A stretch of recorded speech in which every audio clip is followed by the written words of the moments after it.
With the help of Hashem, we are learning Shabbos Daf Chof Aleph. Just give me a second over here. Oh, the machine is working. Nachamal. With the help of Hashem, we are learning Shabbos Daf Chof Aleph. We left off on Daf Chof Amid Beis, the last line by the Amid. We are continuing to learn about various fuels and wicks, beginning with those that you could use for Shabbos, those which you may not use for Shabbos. And as we explained, Shitas Rashi, because whenever the fuel doesn't properly go into the wick, then there's a chashash that during Shabbos, you're going to see the fire flickering. You might attempt to readjust the lamp, Shemayata, and that is the malacha of Havara, because then you're making the flame burn the wick. We're going to learn more about fuels and wicks. Firstly, in a more broader application, we will actually begin by learning certain words. What type of fuel does that refer to? What type of wick does that refer to? But as we will see, we're going to start to apply these rules concerning the Beis Hamikdash, and then we're going to apply these rules regarding the fuels and wicks to Chanukah. And it is here, beginning on Daf Chaf Aleph, that we're going to have 3 or 3.5 daf of the sugya of Chanukah. As we know, the main celebration of Chanukah is through lighting the menorah, and we're going to touch upon question number 1, kafsa zakukla or ein zakukla, which means if I lit the menorah, I lit it in the condition that it can burn for the minimum amount of time, as we'll see, around 30 minutes. But something that is unexpected happened, and kafsa, the light became extinguished. So there's a machlokes in the Gemara whether I'm obligated to rekindle it, or I don't have to rekindle it. L'kula alma, I may not light it when I know it's not going to last for the 30 minutes. But I lit it properly. Then something happened. That's one topic. The other topic, again, many people take it as a given, that asur lihishtamish ba'oida. It's part of the niggin that we sing after we light the menorah, but this is really subject to a machlokes, whether asur or whether mutter lihishtamish ba'oida, and that's going to really affect the topic that we will link it to Shabbos.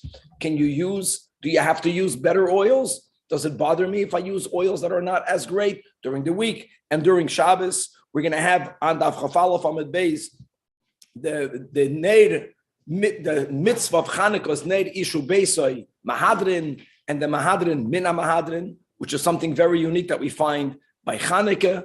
And we'll explain, according to some opinions, why do we have this concept of doing it not only beyond the letter of the law, but Mahadrin, Mina Mahadrin. We're going to have the idea of Persumanisa. The Gemara is going to ask, what's the origin of the Nes of Chanukah, my Chanukah?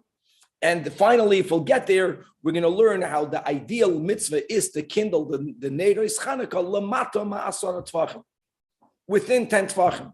And as we're going to have a while from now, Masechta Sukkah Daf Hey, the whole idea that ma'olam or la'olam l'yard shechina lamata ma'asara tvachim, and how Chanukah is actually, even prior to Mashiach, the big exception. We'll share a nice Hasidic story. But let's begin. Chevran Daf Chaf Amid Beis, the last line from the Amid. So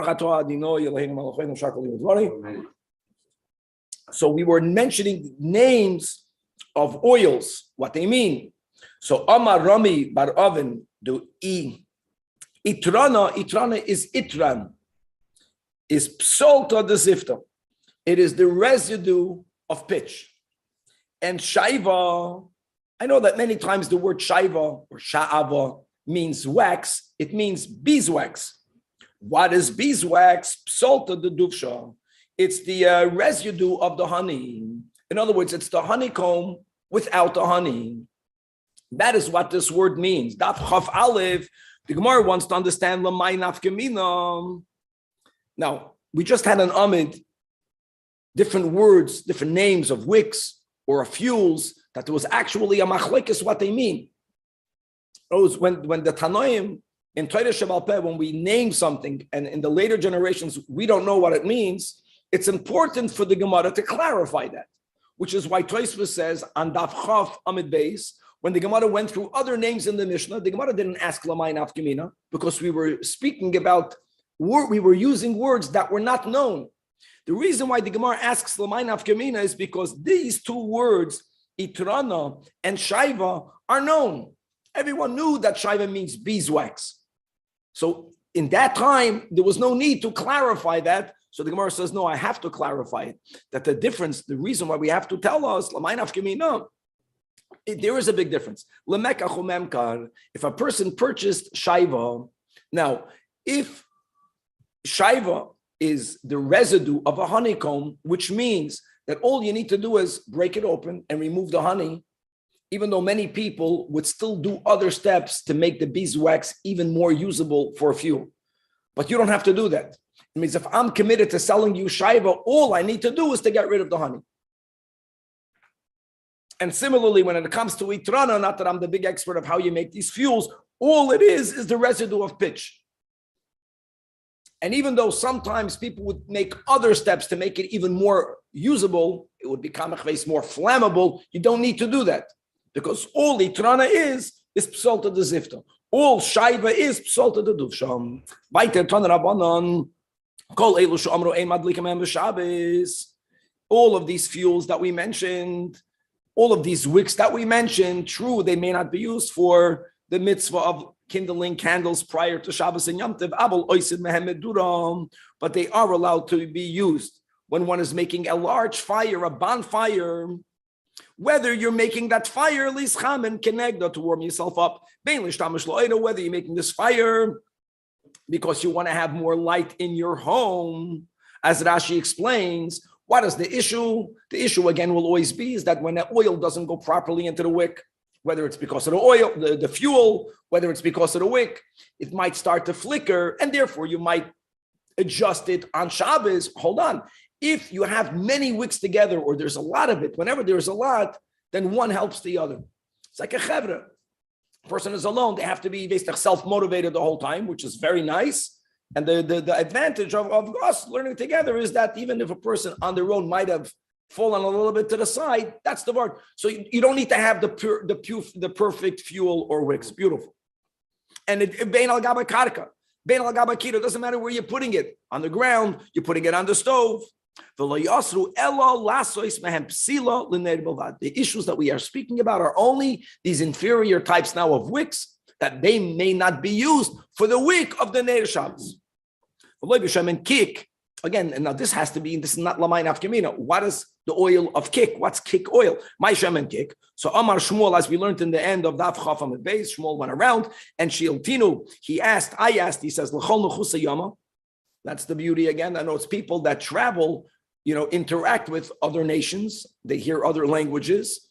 And if there's a word that's used by Chazal that currently we don't use in the Hebrew tongue, let's find other nations that use it and make this link or this presumption that that's where it comes from. That's what it means. Or they took it from us. It all comes from, the truth is it all comes from Lashon HaKodesh. So Amruli, they told me that Oif Echad Yesh Bekrach Hayam, there's a certain bird, certain islands, and the name of the bird is Kik. And obviously these birds, they had certain fats in them. After these birds were no longer living, they would extract oil from the bird. That is called Kik oil. One of the oils that may not be used.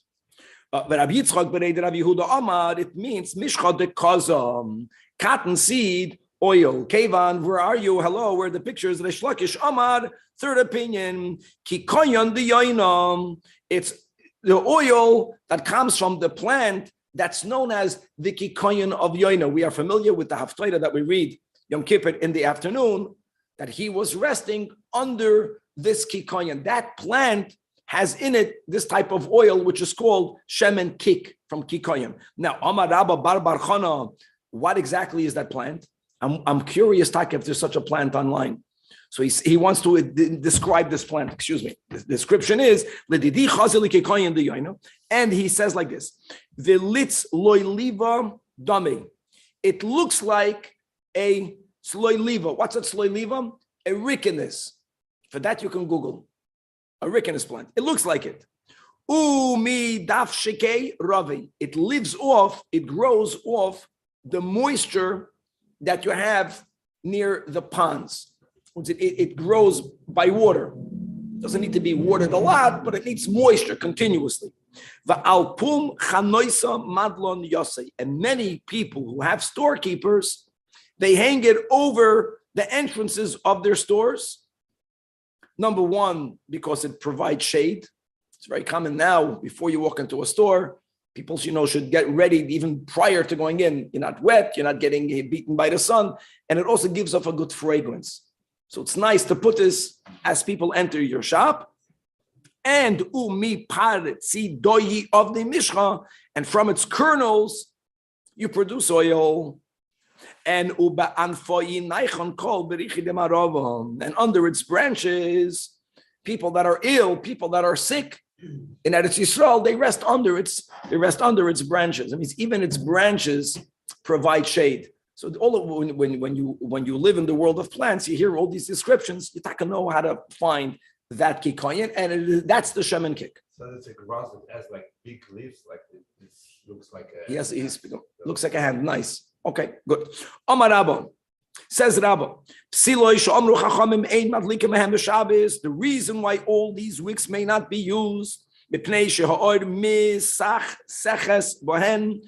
the fire flickering, not because there's no oil left. That's normal, because it doesn't properly transform the oil into fire, and that happens through the wick. Also, similarly, the oils that the sages do not allow us to use for Neder Shabbos Kodesh, because they're not drawn in the wick. Here is where Rashi writes, and you might therefore manipulate the lamp. Other Rishonim have a complete different approach, but let's stick with Gemara Rashi. Like this. Let's follow Shitas Rashi. Here the question is, if you take unacceptable oil, and it can be the vast majority of unacceptable oil. Listen to the nature of oils.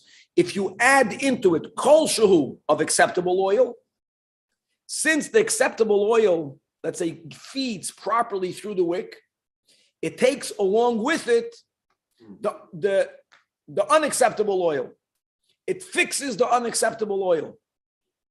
How great is that?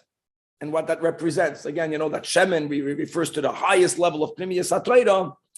And once we awaken the Pintal Yid, we awaken that it takes along, it elevates it all. And that's a fact. We're not going to debate that fact.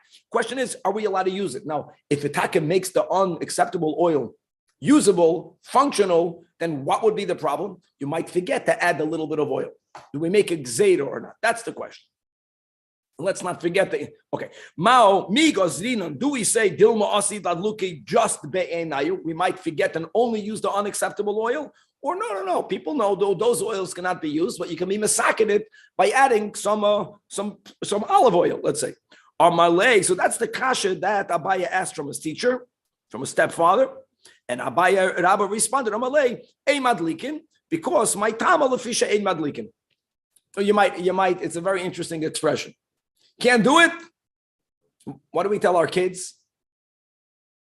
Can't do why? Because you can't. That's the Gemara here. Maybe this question was asked when he was very young. No, but the word is, in other words, the Gemara says, because we were goyzer. You just don't use it. Okay. In fact, the Gemara Eisvei, when Abaye was not done, Abaye, Yazoi, can't I have a kasha chababraisa? That will be gavaldik, right? If our kids tell us, Yazoi, you state in Abraisa, then they got you. Korach Dovar, it sounds clear. Korach Dovar Shamadlikin boy. Here we're speaking about wicks, not about oils, but wicks. So again, we have valid wicks, right? Valid materials for wicks, and let's say invalid materials. Mamash, it sounds like the same. You took wicks that are valid, and you wrapped it over, you covered other materials that are invalid for the wicks. So the chitzonius is good, the pnimius is not good. Says the Braisa, ein madlikin boy. However, the girsa should be Rabban Shimon ben Gamliel Oimer, shall be Saba. No, I know a fact. It's called the Maiserav. In my household, in my father's home, they would take a valid material and they would wrap it over egois. Egois is wood. Egois is b'chlal not valid. We learned that in the beginning. Notice you have to have oil and a wick. Wood is both. B'chlal not okay. Umadlikin. Now, what difference will it make? It's the same logic. It's just like when it comes to the wicks. You kashered invalid wicks by adding to it kosher wicks. by oil, it should be the same. They both function. If you would make Exeda here, you would make Exeda there. So the Gemara says, Ktanimiyas madlikin. No, you can do it. So the first thing Rabbah says, I'm telling you a din. You're quoting me a brayso in which there is a machlokes. So what's your big kash on me? Because Rashbag says you could? Fakert. Why didn't you quote a brayso to prove that I'm right? The Chachamim say you can't. Amalei adi moisaft li mid Rabban Shimon ben Gamliel. You're coming. You're looking for a problem. I'm happy that you know the brayso. Just like this brayso could be used as a tiyufta, as a kasha from that opinion. Well, I'll use the same brayso. Sainihu mid the Tanakama. That the Tanakama says it's not valid. So Abai says no. Hole kasha. Because whenever there's tama machlokes, then you're right. But here, Rabbi Shimon ben Gamliel didn't just argue with the Tanakama. He says shel beis Abba.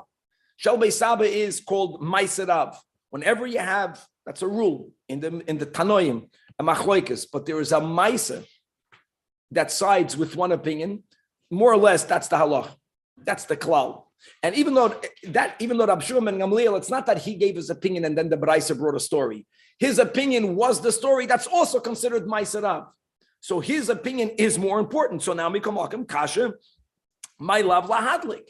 And again, if you kasher a invalid material for wick, you should be able to similarly kasher an invalid oil. Answers the Gemara, you don't understand the issue there. There, we're not combining two wicks together. There, we're not allowed to do that. Even if it functions when they are combined, Gezeda, you'll forget to combine them. They were speaking about something completely different. And many of us, again, I know the world changed. When I grew up, the fancy Hanukkah, the big innovation in my generation of the Hanukkah was, remember they make these little floaties? So we didn't have these, what you have today. It's like you do no work. You don't even get your hands dirty.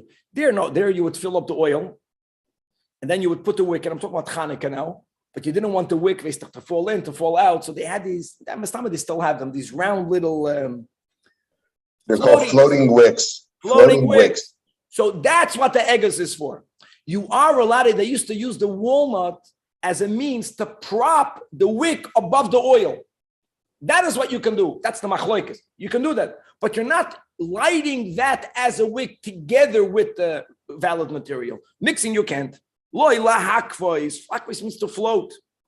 Hold on, strike the Gemara. So why would the Tanakama disagree with that? You're not using the egois as a wick. Ila hakvois. Then my Tama the Tanakama, to which Rabbi responds, aha, now you have to understand how to learn a brayso. There's only one opinion here. There's no machlokes, and it's interesting that you see that the word Amar is in parentheses, Amar Rashbag. Even we added the girsa I have on the side, Rashbag Oimer. Now you get it. No. Now this is how you read it. The whole brayso is Rashbag. The Chasuri Mechsere v'Achiktani. Says the brayso, Korach Davashem Adlikim Boy, Al Gaba Davashem Adlikim Boy. I'm sorry. If you are using a invalid material, even though you are covering it with a valid wick material, the rule is aid madlikin boy. You may not use it. The gzeira. Even though it functions, you might forget to do it. And that says the brayso that it's not okay if you are mixing these two materials, lighting both of them together for kindling. But if all you are using the invalid material is to keep the valid wick afloat, muter. Sher Rabban Gamliel, Oimer, shall beis Abba, thank you. Sher Rabban Shimon ben Gamliel, Oimer, shall beis Abba, hoyokorchen psilops agabe egois, gewaldig. So Rabba stands. Frek Gemara, we're not done. Any kasha nabam, v'omar Rav Bruna Amar Rav. Chelach mohutach, melted chelev, and or kirvei dogim, fish innards, sheni moichud, that were dissolved, which are oils, fuels, as we'll begin with the premise, that are not valid for Shabbos candles, says Rav in the name of Rav, that Adam, the last narrow line, you are allowed to add oil, and that's the nature of oil, that a little bit of good oil resolves, schleps along, elevates the invalid oil. Clearly, you could do that. So the Gemara says, no. It's dafka in those two cases. In other words, we're going to go with the shita. Chelev is not good. Chaylev is the fats of the animals that were already once melted.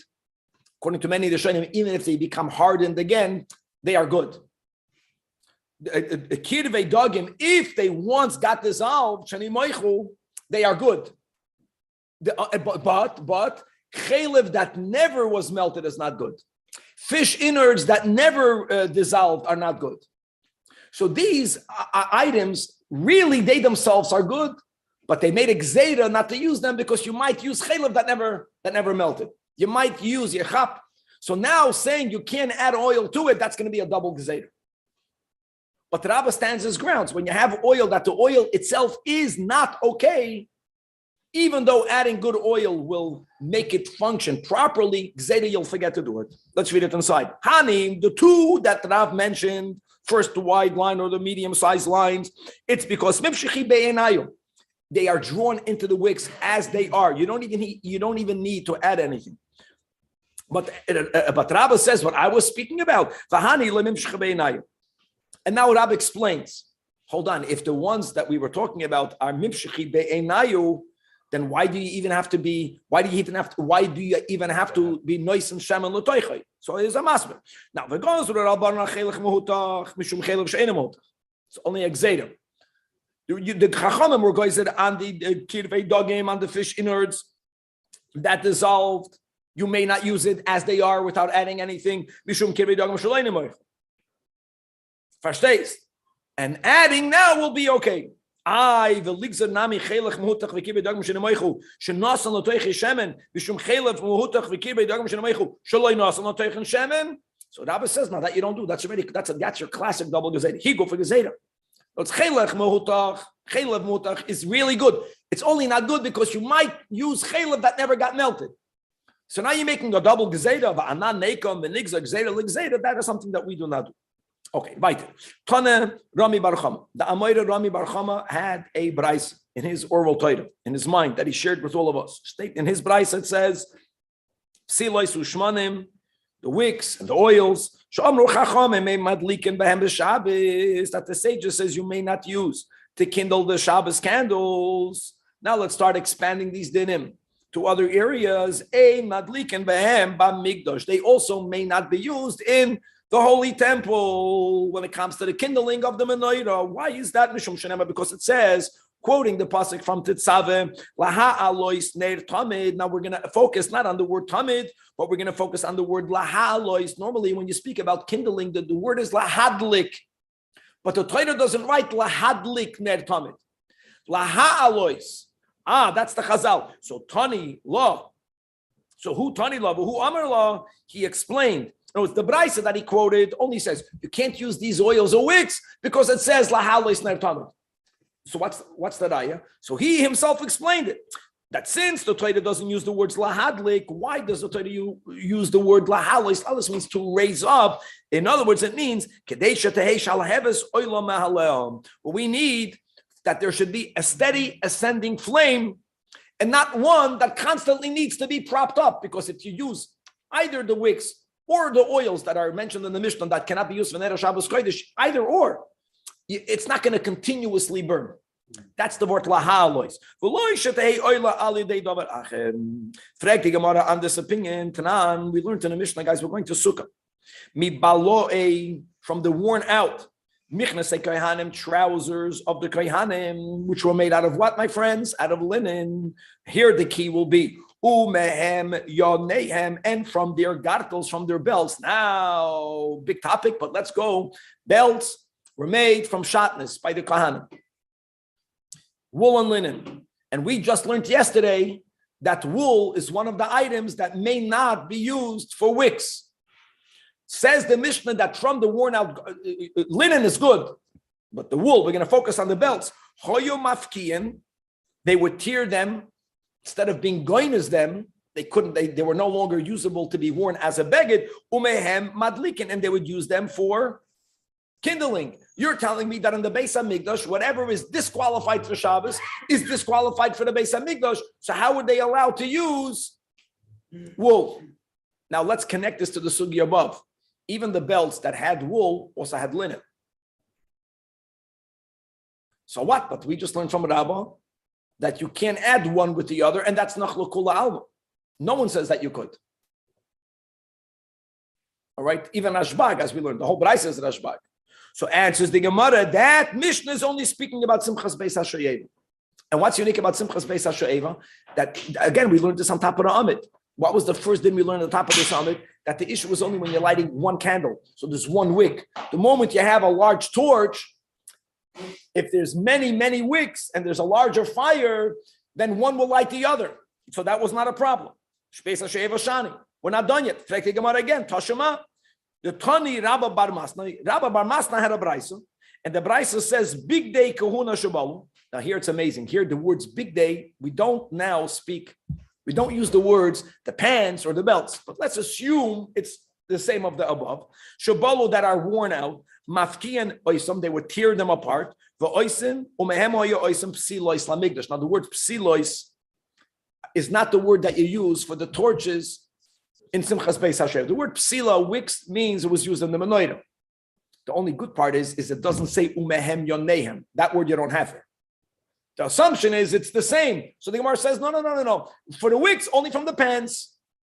Only from the pants. My love, the kalayim, it also is from the belt, which was made out of kalayim, which has wool. The Gemara says, no, that's the boots. This braisa, what was used, psilois, only the pants. What did they also use from the belt? They also used the taka, the kalayim wool, but that was for the Simchas Beis HaShoeva. In Chassidus, we learned something very meaningful. Why did they only use it from the pants and the belt? B'chlal. We should speak it out when we come to Sukkah. That why don't they use it? Or why didn't they use it from the tunic or from the hat? So the vort is like this: is the higher person, the lower person, the godly and the animal. The belt separates, and the pants, it represents the lower person. And this is the theme of Tanya, that what creates the greatest fire, who really creates a godly fire? The Beinoni, the one that's struggling with the lower part of self. That Tzaddik cannot create that fire to that level. And that was very, very meaningful, that only from the pants, which represents the struggles that we have with the lower man, with the lower woman, with the lower person, and the belt, and when we overcome those struggles, this is the fire that we make for God. Gavaldik. Says the Gemara, Amar Rafuna, Chavre, let's go. Buckle your seatbelts. This is going to be a very geschmacka sugya of Chanukah. It's just to point out the fact that on one hand we have a whole Masechtas Megillah. There aren't explicit mishnayos that deal with Chanukah. Yes, we're going to have a mention in Bava Kama, right? That if my camel touches your fire and it lights the other storekeeper's shop, who's chayiv? Yaakov is looking at me. In Megillah, we have one, correct, but it's beremes. There is no real seder of Chanukah. So just to speak out one positive insight, and that is that Torah Shabal Peh, that the Rebbe recorded, that the Braisas recorded subsequently, was an extension of the Torah Shabachsav. And if something is not in the Torah Shabachsav, you won't have a formal section of the Torah Shabal Peh. Megillah, Purim, is the end of Tanakh. Kisvuni L'doides, Takeksuvim, but it's in the Tanakh. Chanukah came a little bit later, after the Ezra counted all the letters of the Torah and closed the canon. That's it. Okay, but now we have in the Gemara, we're going to have, that's the beginning of the Torah Shabal Peh on Chanukah. Chavra Omar Afuna, same concept, beginning with this din, that both the psilos and the shmanim, whether it's the wicks, whether it's the oils, she'omru chachamim ein madlikim behem b'Shabbos.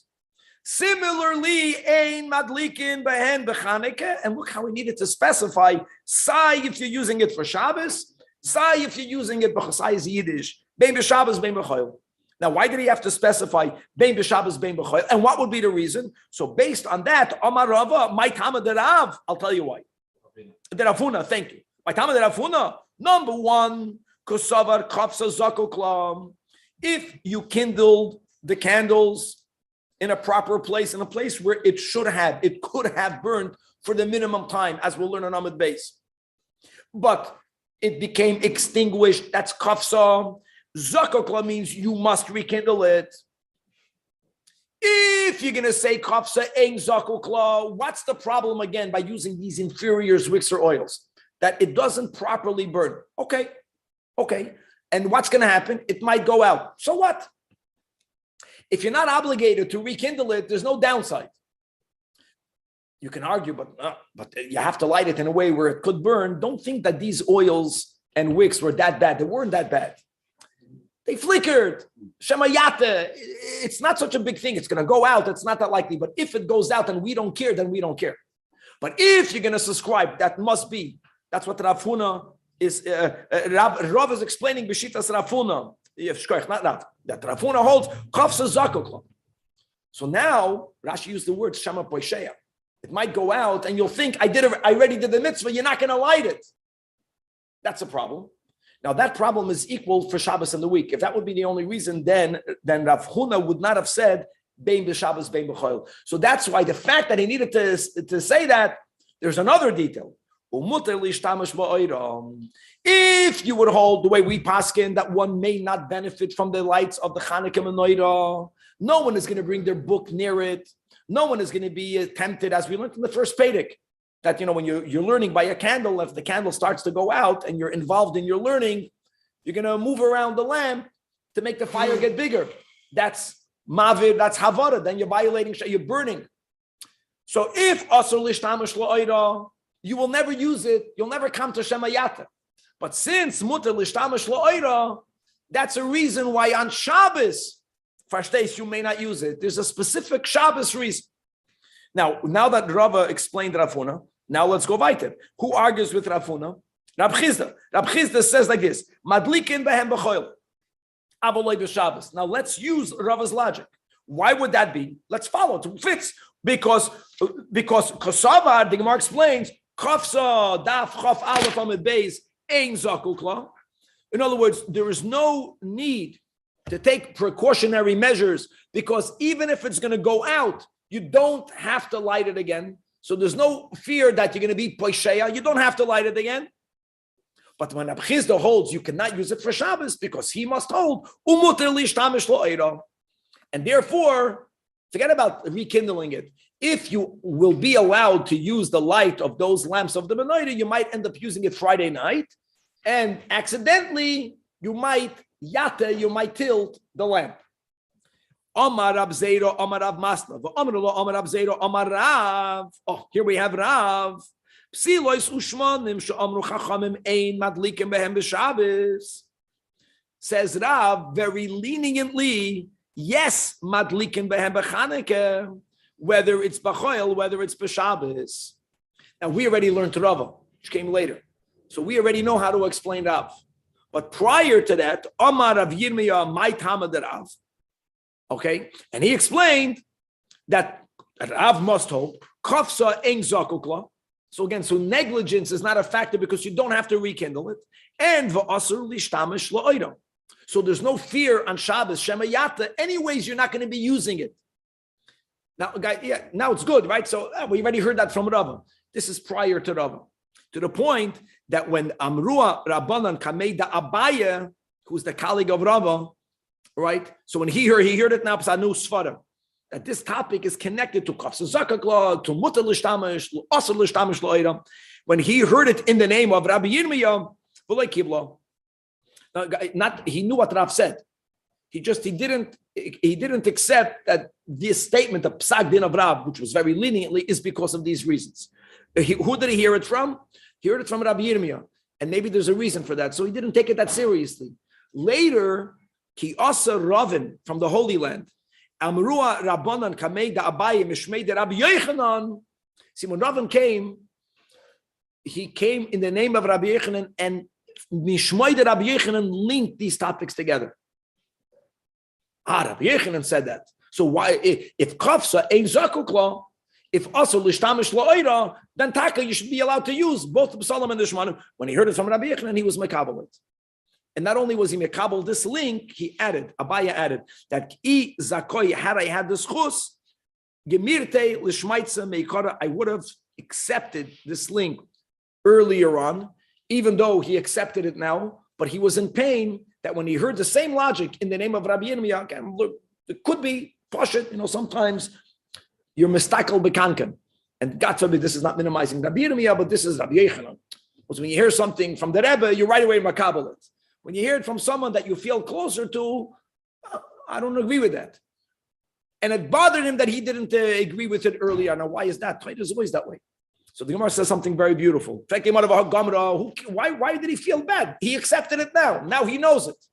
Says the Gemara, Nafkamina legirsa de yankasa. Here we have the word girsa de yankasa, that the learning of our childhood, I would argue that the childhood ends when you're 70. But it's after a certain age, the memory is not so good. Even when you learn it and you understood it, you don't remember it that well. That which we learned when we are yankases stays forever. So again, it's very important. See, Rava was young when he heard it, which means if Abaye was young, Rava was young. That's why Rava repeated later what he already heard, or Rava was machavim to that before. So Abaye says it's chaval. If I would have accepted it when I heard it in the name of Rabbi Yirmi, I was much younger then. And he always knew the din of Rav. So when he learned Torah Shabbat Peh, they learned everything by heart. He would quote it out, but he wouldn't quote it with milsa b'taima. Had I quoted the reason, then for sure I would have remembered it. And chaval, that now only I'm a kabbalit, and now it's no longer girsa de yankasa. Okay, says the Gemara, this whole concept of kafsa ein zakukla. How can there even be a machloikas regarding it? Can there be an opinion that holds that if you kindle the candles of the menorah and it went out, you don't have to rekindle it? How can there be such a shita when it says in a braisa, mitzvasa, the mitzvah of lighting the menorah is from mishatishka hachama, from sunset, ad the tichla regel menashuk, until when, right, the passerbys in the marketplace are vanished, are no longer there. Same in Chanukah. We're speaking very good. We're speaking about the Chanukah menorah. As we'll see in a moment, the Psuma Nisa aspect in the Chanukah menorah is very important. And again, we'll see in a moment, and many Rishonim say that this statement was only made dafka when the menorah was kindled outside your home for the passerbys, not for your family member. If there's no one walking in the street, then you can't light the menorah. We'll learn a Tosfos in a moment. So the question is, my love, does this brisa not mean the ikafsa haner madlik? Like, what is the brisa telling you? Like, there's so many ways of understanding. So the brisa l'chayda, that's the kasha, is telling you that during that period it must be lit, and if it was extinguished, you have to reignite it.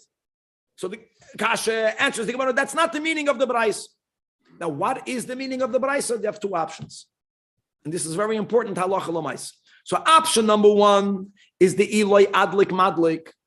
It's not the time through which the lights have to be lit. No, it's the time of lighting it, which would mean, according to this, that after the tichla regel menashuk, we'll see another nuance in that in a moment, then you can't light it anymore, according to this answer.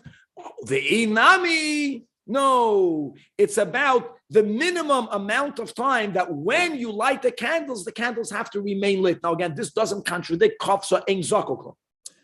In other words, kafsa ein zakukla means when I lit it, it had the shear. It was lit in a location that without something out of the left field, it's going to remain lit for the shear. But then it got extinguished. That's the machlokas, whether you have to rekindle it or not. But when you light it, there has to be the right shear, and the time, that's the approximate time in halacha, from Tishka Chama until Ad Tichla Regel Menashuk is 30 minutes. We in Chabad, we're very careful that there should be enough oil. It should burn 30 minutes after it says, which is a much longer shear.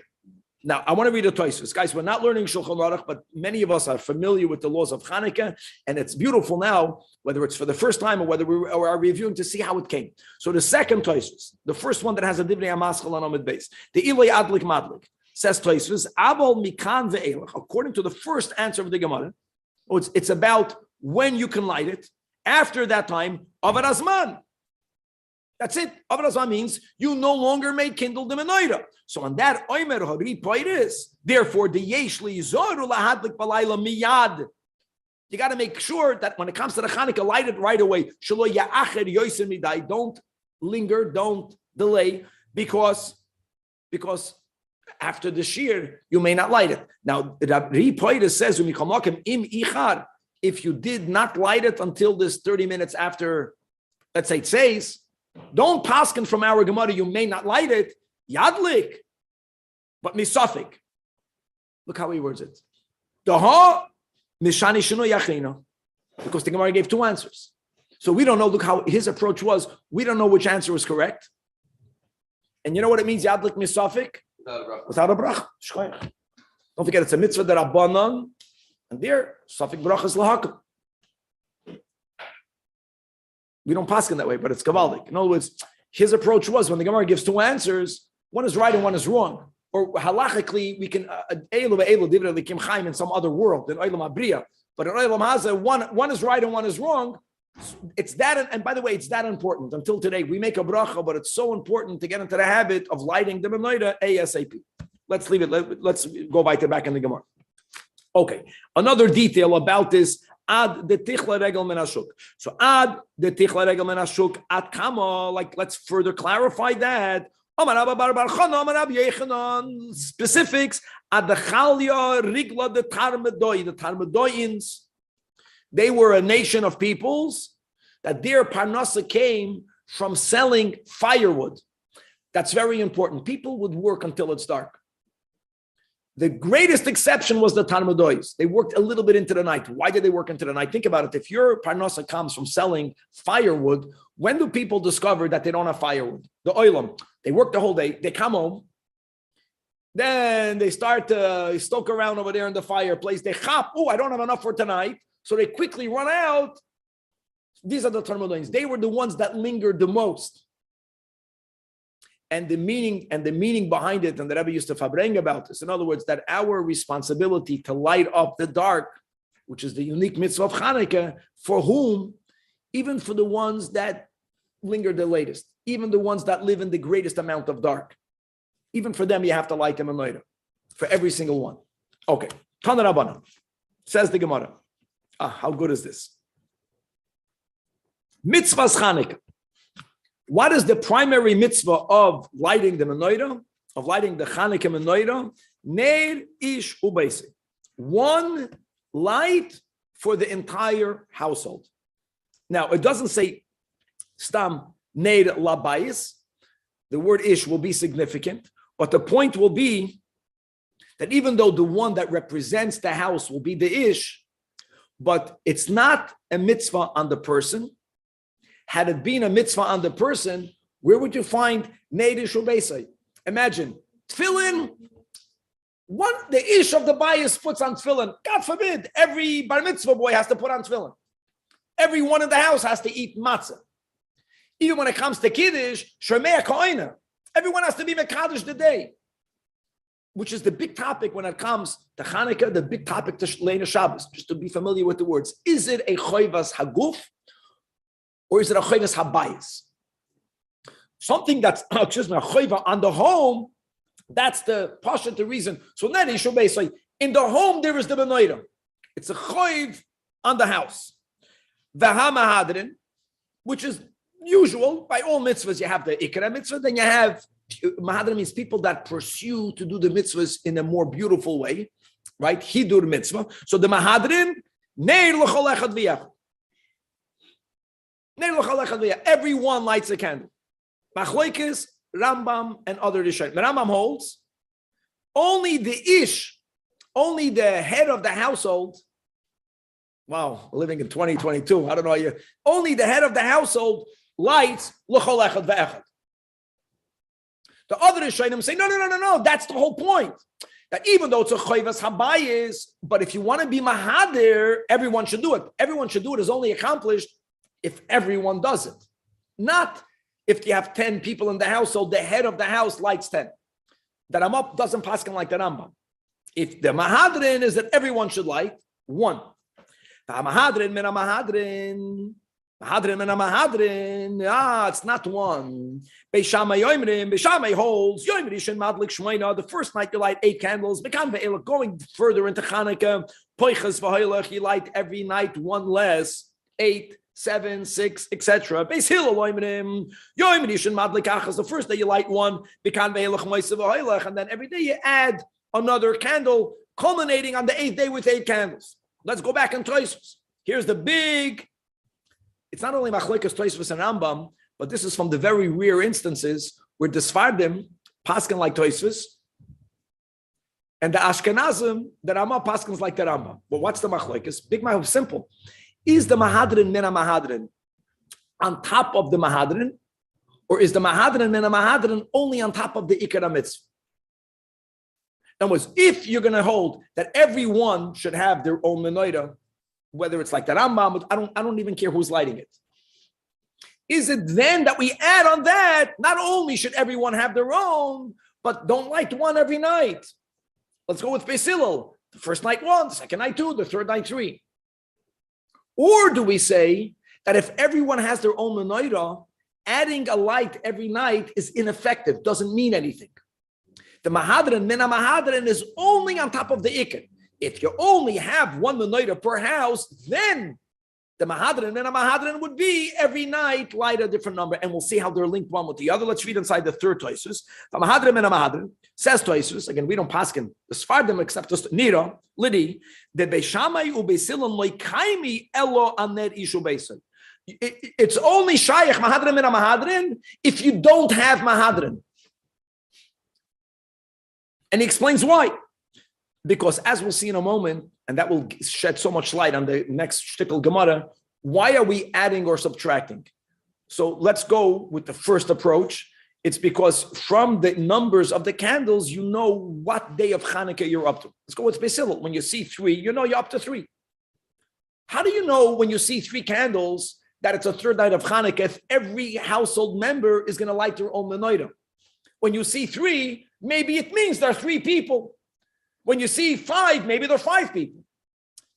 I know that today everyone has their own menorah, so you can look at it and you can it's so close, it's so far. That's not a svara. They didn't have these fancy menorahs. They would put cups one near the other, and even nowadays you can have two family members that put the menorahs one near the other. And if the main reason why we are changing the number per night is because of hekeda, you're making a heked, you want to differentiate between one night and the other, going up, let's go with Beis Hillel, then you don't have that if you have the Mahadran. Isn't that great? Shekain yesh yoiseri. As we'll see in the line in a moment. Why 8 go down?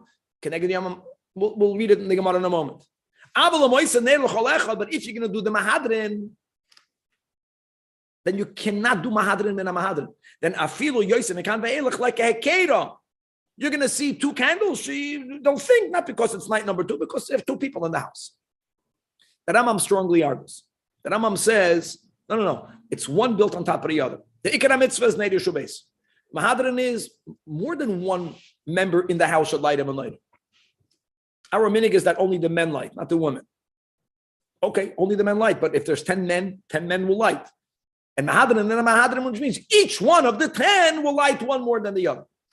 And again, the irony is that Ramah paskins like the Rambam, and the Machaber paskins like Tosfos. Now, what would be the logic of the Rambam? Tosfos has a good svara. So let's read inside the Gemara. Says the Gemara, Omar Ulam, Plige Batre Amaroi B'Marav, 2 Amoraim in the Holy Land argued as to the reasonings behind Beis Shammai and Beis Hillel. There's so many sichas on these Gemaras, and look at the sichas Chelik Chaf when it comes to Chanukah. And Ahmed 207, the Rebbe, all these sichas begin very nigladik, and he links this machlokes as to the rationale behind Tosfos and the Rambam. What's the machlokes? They want to know what's the reasons behind Beis Shammai and Beis Hillel. Rabbi Yossi bar Oven and Rabbi Yossi bar Zavida. One of these two Amoraim say, Tama de Beis Shammai is Keneged Yomim HaNechlasim. Keneged Yomim HaNechlasim means when you begin Chanukah, how many days are yet to come? 8. So you are lighting the number of what is yet to come. And a little bit deeper, the lighting of the menorah is connected to the nace. So think about it. Look at the oil in the Beis HaMikdash on day number 1. Look at the oil in the Beis HaMikdash on day number 2. Which oil was even a greater miraculous oil? Day number 1 was more miraculous. Vaharaya. Day number 1, the same amount of oil was going to burn for 8. There was 8 days burning in it. Now, no one knew that yet. But now we know that. So the potential in the oil of day number 1 was a much greater potential than in the oil day number 2. That's called looking at things as they are b'koyach. Rosh Hashanah le'ilan, is Echad B'Shvat. Because the potential, the sap, the water of the new rain, the water of the old season went out. Now it's beginning to live off the new waters. It didn't even bud yet, doesn't matter, but it's gonna bud. The potential is there. The Tama, the Beis Hillel, he doesn't look at the potential. He looks at Keneged Yomam HaYoitzin. He look at the Poil. The Poil Mamish, day number one, there's only day number one. Day number two, now you have day number two. So explains the Rebbe, hold on, and Tosfos quotes it. The reason why Tosfos argues correctly that the Mahadrin Mina Mahadrin is if you don't do Mahadrin, is because Taka, if the reason is Keneged Yom HaNachnasim or Keneged Yom HaYotzim, then you won't have that heked, you won't notice it if you're doing both Mahadrin and Mahadrin and Mahadrin. The reason why the Rambam argues with Tosfos is because the Rambam accepts that the next explanation is the Ikar explanation. What's the next explanation? The Chad Omar, the reason for Beis Shammai that you start with 8 and you go down is because Keneged Parei Achad. That means that in the Beis HaMikdash, there is one mitzvah in which every day you bring one less. Where do we find that? That from the many karbanis that are brought during Sukkot, you have the 70 bulls that were divided not equally 10 per day, but on day number 1, you bring 13. Day number 2 of Sukkot, you bring 12. And you go down until day 7. Totaling 70 connected Umas Ha'olam, but it went in a diminishing form, 13, 12, 11. So that is the model for Beis Hillel, why by the Neidas HaMenoida you go down. We're going to read a Marsha on side, so what's the connection? One second. And Batama the Beis Hillel, because of the rule, Mailan B'Kodesh Ve'ein Moedid. There's a rule, a double rule. You'll go up in holiness and you don't go down. So if it's not about knowing how many days are coming in or how many days are coming out, explains the Rebbe, so I don't care if you're Mahadrin and Mahadrin and Mahadrin. It's not about how many days. The argument of Tosfos is very logical if you want to know from the candles, where are we up to? Whether it's in the direction of Beis Shammai or whether it's in the direction of Beis Hillel, has nothing to do with the days of Hanukkah. It has to do whether we say Parei Achag or whether we say Mailam HaKodesh. Let's go with Mailam, we'll be Paskin, Mailam HaKodesh Olay Merid. Mailam HaKodesh, if be Mahadr. So Mahadr means that even though we're living together in the same house, you light and I light. Fine. But I lit one. So how can I light one tomorrow? Mailam HaKodesh. Everyone is going to light another one. Has nothing to do with the Yamin. That's why this machlokes is connected to the prior machlokes. Now the Marsha says something beautiful, especially concerning Beis Shammai. And the Marsha says that what's a Parei Achag? I know there are many approaches to it. So he says that Beis Shammai knows Mailan B'Kodesh Ve'ein Moedidin, but Beis Shammai's point is that we are open to exceptions when there's a reason. The Marsha links these two arguments together. The reason for Beis Shammai is, as we learned above, Keneged Yom HaNachnas. The other Amoida was taking away a kasha. The kasha is, but how can you go down? How can you, Mailan B'Kodesh Olay Merid? So he says, no, if there's a reason to go down, we accept going down. V'haraya Parei Achag.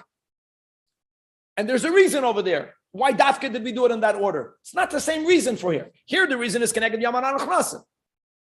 That's the Marsha's explanation of Parei. He does link one with the other. And that is a different, the Rebbe has a different approach over here. Now, really, these are old.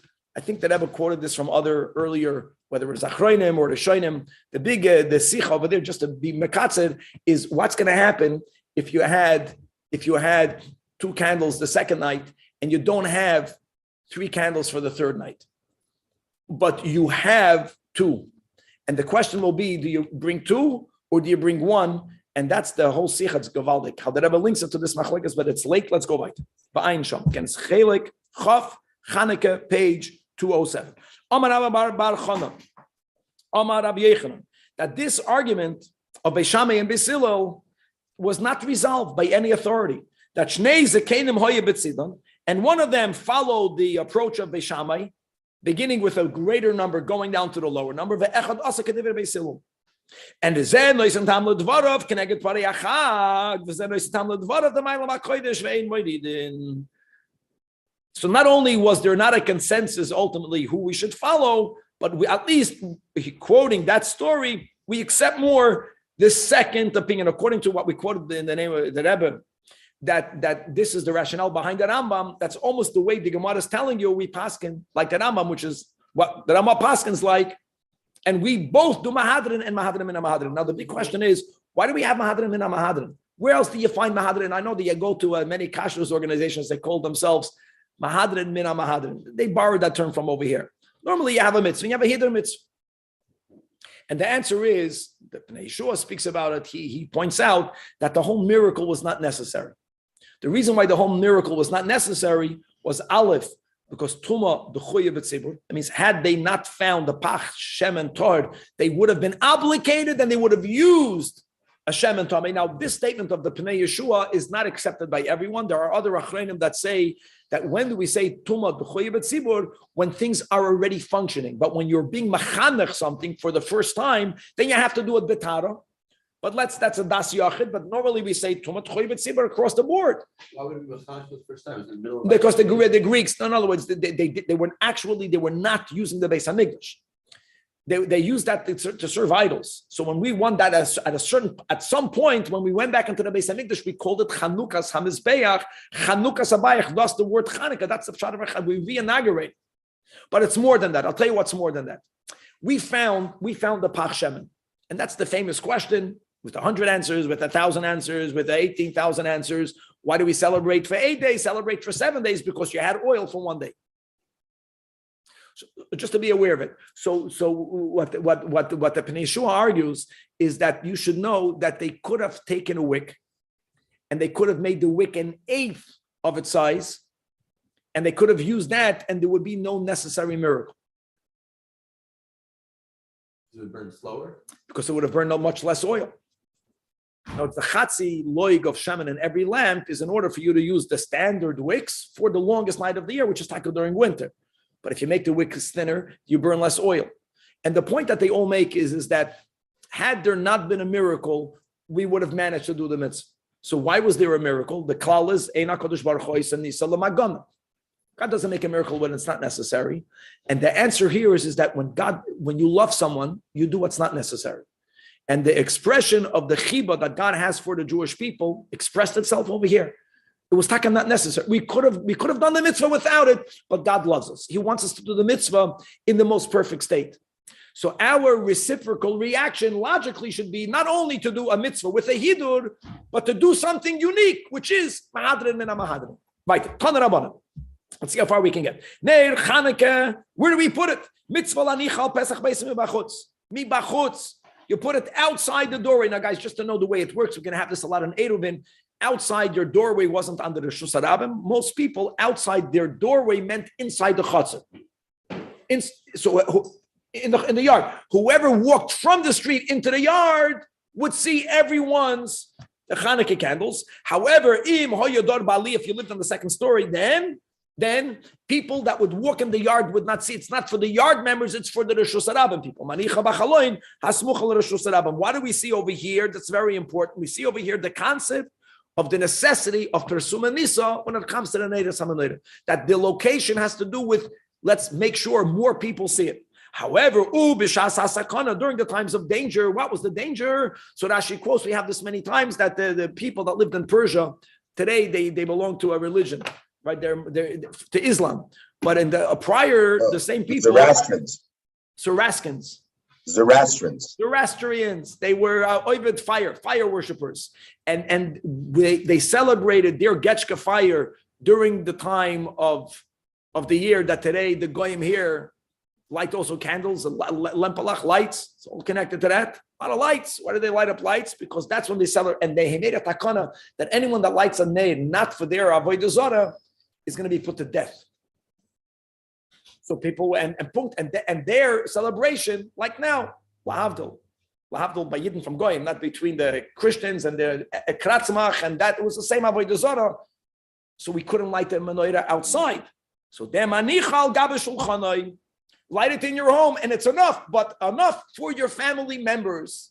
We'll have more time through the sugya, how important it is nowadays that our minik distak al pi Kabbalah, that we have the mezuzah on the right, and the Chanukah should be on the left.